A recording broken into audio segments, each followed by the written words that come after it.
we've got joining us Jewish Australian Lisa Segelov. She moved from Sydney to Tel Aviv in 1988, where she works as an attorney. She's got 4 children, 3 of whom have just been called up for military service. Lisa, thanks for joining us tonight. No problem. A pleasure. I've got to ask you, what's it like as a mum? I mean, on Saturday, you're dealing with the shock of a terror attack. Just a few days later, now you're having to deal with the fact that I think it's 3 of your 4 children are now involved in a military conflict.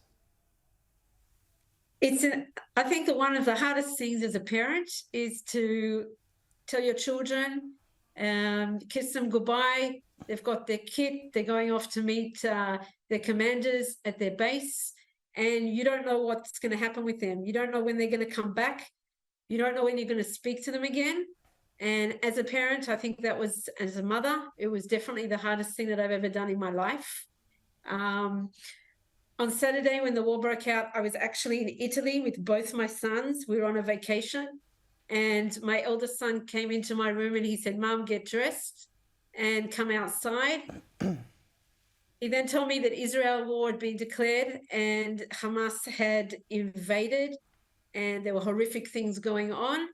And he'd already at that time been contacted by his friends in his unit and told that he would have to report to his unit as soon as he came back from Israel. And we spent the day traveling to Milan to get on a flight so that he could come back to Israel. We landed at 6 a.m.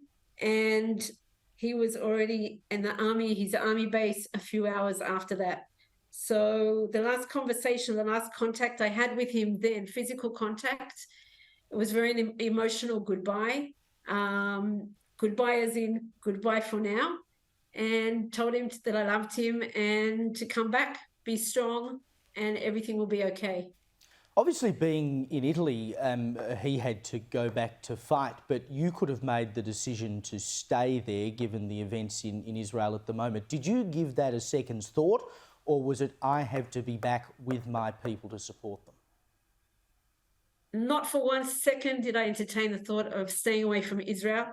Israel's my country, and this country right now is fighting a war that it hasn't seen since 1948.